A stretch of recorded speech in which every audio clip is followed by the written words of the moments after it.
Assalamualaikum warahmatullahi wabarakatuh. Salam. Pak Kiai, saya bermaksud menanyakan tentang harta riba. Kami di sini sebagai pegawai tidak jauh dari pinjaman ke bank gitu. Namun selama perjalanan itu pinjaman tersebut semakin lama semakin besar. Gimana? Dengan jasa yang diberikan kepada bank itu sendiri. Jadi pinjaman kami itu dibebani dengan jasa yang diberikan kepada bank tersebut. Bagaimana hukumnya? Karena kami di sini terlibat dalam hal tersebut gitu, dan untuk menghindarinya seperti bagaimana? Terima kasih. Wassalamualaikum warahmatullahi wabarakatuh. Waalaikumsalam warahmatullahi wabarakatuh.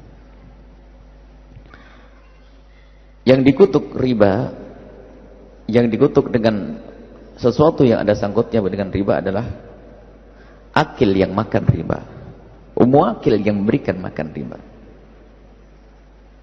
wasyahidah dan orang yang menyaksikannya, wakatibah dan orang yang menulisnya.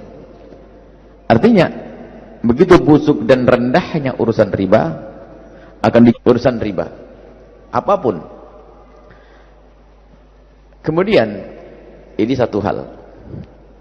Kemudian hal yang lain perlu kita cermati, kita perhatikan bahwa kami yakin ahli iman semuanya, yang benar-benar ahli iman, tidak ada yang nantang Allah Subhanahu wa taala ngajak perang. Tidak ada yang berani nantang Allah.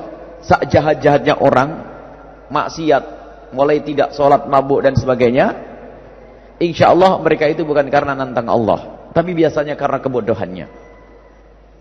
Gak ada orang nantang Allah, ya Allah aku mau masuk nerakamu, gak ada yang berani. Biarpun orang maksiat, kalau bilang masuk neraka gak mau dia. Jadi karena kebodohannya, karena ketidakmengertiannya, karena dikuasai oleh hawa nafsunya, tapi hati kecilnya gak mau dia. Dan itu yang kami yakini, yang pernah disabdakan Nabi, istafti qalbak wa in aftak wa in aftak. Orang yang berkecimpung dalam dunia riba itu, lihat, sebetulnya hati kecilnya juga ingin terlepas.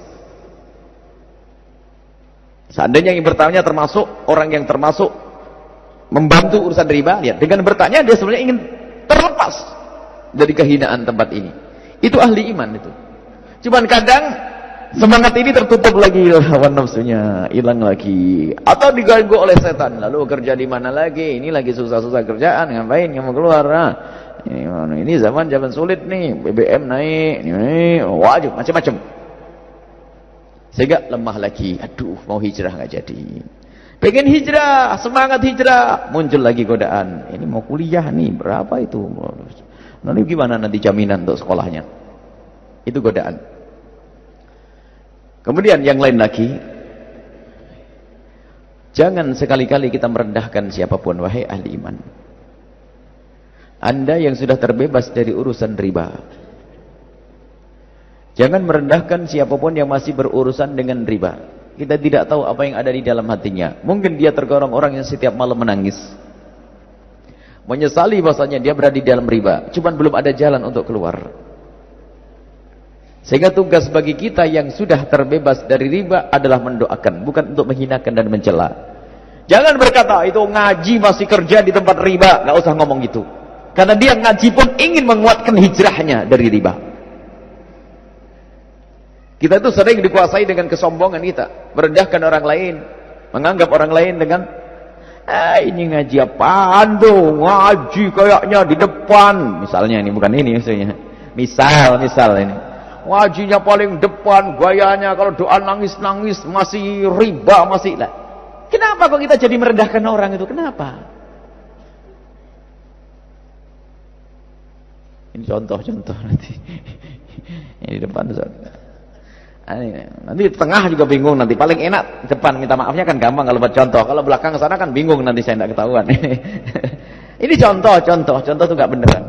Coba kalau yang belakang tuh kan nggak enak banget loh, di belakang itu. Jadi contoh ini. Nah, kita jangan biasa untuk menghinakan siapapun dalam segala hal, termasuk di saat kita melihat wanita yang belum menutup aurat mereka. Hei yang sudah menutup aurat, bukan kerjaanmu untuk menghinakan mereka. Kesombonganmu itu adalah penyakit batin yang lebih berbahaya daripada maksiat lahir dia tidak menutup kerudung kepalanya. Yang tidak pakai kerudung tahu itu maksiat. Maka riba adalah maksiat yang dilakukan oleh mulutnya. Lahir itu termasuk. Tapi engkau merendahkan orang lain, maksiat batin. Maksiat lahir berbahaya. Neraka. Tapi batinmu gak ada yang tahu. Kalau orang ngerti riba haram itu masih sembunyi-sembunyi itu makan. Masih ada rasa malu. Tapi kalau maksiat batin itu gak ada yang tahu lu setiap hari ngerendahin, kasihan. Maka dari itu yang sudah menutup kerudungnya taat. Dan dekati mereka dengan penuh kelembutan agar dia bisa mengenakan kerudung dengan penuh keyakinan kalau ini adalah agama, bukan karena terpaksa dalam sebuah pergaulan, bukan. Termasuk urusan riba, lihat, bukan pekerjaan untuk menghinakan orang lain. Mungkin engkau sudah tidak masuk bab riba, tapi mungkin sekali kau melakukan dosa batin yang lebih besar lagi. Jadi jangan sampai diberi kesempatan hati hawa nafsu kita itu untuk merendahkan orang lain. Lalu bagaimana sikap kita dengan orang yang makan riba dan masih berurusan dengan riba? Memang itu bahaya dia. Jika tidak tobat, neraka tempatnya dan dia terkutuk setiap saat. Lah kita sebagai seorang mukmin relakah jika ada saudara kita yang sama-sama ngaji terkutuk? Tidak, doakan mereka. Ini kita dahulukan orang yang sudah terbebas dari riba. Jangan kau sombong. Tapi bersyukurlah engkau, ya Allah, alhamdulillah engkau telah entaskan aku dari riba. Akan tapi ya Allah, itu saudaraku ya Allah. Setiap saat aku bersamanya ya Allah. Kalau sampai dia terus dalam keadaan makan riba ya Allah, mungkin aku pun jaga ikut-ikut makan karena aku juga sering makan dengan dia ya Allah. Jauhkan dia dari riba ya Allah. Doain terus, bukan menghinakannya. Ini. Kemudian bagi siapapun yang detik ini di tempat ini masih berurusan dengan riba, niatlah untuk hijrah. Niatlah untuk hijrah detik ini, saat ini sudah. Anda yang masih berurusan dengan riba, apakah pinjaman Anda, atau Anda meminjamkan, atau Anda bekerja di tempat yang riba, ketahuilah, segeralah saat ini untuk kembali kepada Allah. Hijrah, niat hijrah. Walladzina jahadu fina lanahdiyannahum subulana. Kalau sungguh-sungguh kita ingin hijrah, Allah akan buka pintu ke sana itu. Dibuka pintu oleh Allah Subhanahu wa taala. Mungkin rizki yang kita dapat lebih kecil secara lahir, tapi batinnya lebih gede di hadapan Allah karena itu berkah. Jangan dikuasai dengan kesombongan lalu mengatakan, ah repot bener, repot selamanya nanti. Akan tapi niat hijrah. Ingat, niat hijrah. Siapapun, Anda aman. Majelis ini majelis aman insyaallah. Tidak ada yang direndahkan, tidak ada yang dihinakan.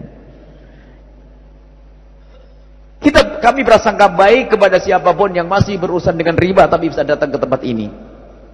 Kami berasangka baik, itulah pintu-pintu yang telah Allah buka untuk mereka. Kalau Allah tidak menghendaki mereka yang berurusan riba, mereka tidak akan senang datang ke tempat ini. Karena semua orang tahu riba adalah haram sebetulnya. Di majelis ilmu selalu akan ditegur orang yang melakukan keharaman, tapi dia mau datang ke tempat ini, biarpun dia adalah jago riba atau masih berencanakan dan rencanakan. Allah Maha Kaya dan Allah Maha Kuasa, akan diberi kemudahan kalau kita sungguh-sungguh. Tapi yang menjadi masalah adalah sombong, seperti disabdakan Nabi, al-kibru batarul haqqi. Yang namanya kesombongan itu menjadikan orang menolak kebenaran. Dinasihati, ah repot bener apaan tuh, ini haram. Kayak bersih aja, kayak suci aja. Wah ini kacau. Sedang gak ketemu judulnya. Padahal dalam majelis sudah ditata, yang sudah terbebas dari riba jangan merendahkan. Gak ada yang merendahkan di sini. Justru yang adalah saling menolong. Yang tidak pakai kerudung di rumahnya, kalau yang pakai kerudung waktu ngaji saja. Dan tidak tersinggung di majelis ini karena apa? Yang pakai kerudung pun juga dimarahi. Allah jangan merendahkan orang pakai kerudung. Beres. Apa ini? Ini majelis indah semuanya. Jadi tidak boleh ada yang tersinggung di sini. Termasuk yang biasa tidak pakai kerudung misalnya, atau yang masih makan riba. Ayo saat ini hijrah, niat kepada Allah. Dan ditambahi, ya Allah hijrahkan kami dari kehinaan ini dengan kasih sayang-Mu ya Allah. Kalimat dengan kasih sayang. Makanya kita tutup ya Arhamar Rahimin, ya Arhamar Rahimin. Itu adalah dengan kasih sayang Allah Subhanahu wa taala. Allah bisa menghentikan tapi tidak dengan kasih sayang, dengan hukuman. Enggak mau pakai kerudung dijatuhkan, akhirnya gegar otak begundul, akhirnya enggak mau. Seterusnya pakai kerudung, selamat masuk surga, tapi lewatnya enggak enak. Berhenti mabuk karena kasih Allah, tiba-tiba berhenti mabuk, selesai. Cuman kadang-kadang ada yang diberhentikan mabuk, sakit paru-paru harus ganti plastik. Nah, berhenti. Masuk surga juga, selamat. Riba nggak segera tobat, kasih bangkrut, nyungsep, baru nyusul Allah, Allah. Tapi diseksa dulu. Tapi bikin birah dengan kasih sayang Allah. Cepat hijrah sekarang. Yang berjaya masih berurusan dengan riba. Cepat. Allah akan membuka pintu tobat. Allah akan membuka kesempatan untuk benar. Dan jangan mengatakan susah dengan Allah. Dengan Allah semuanya mudah.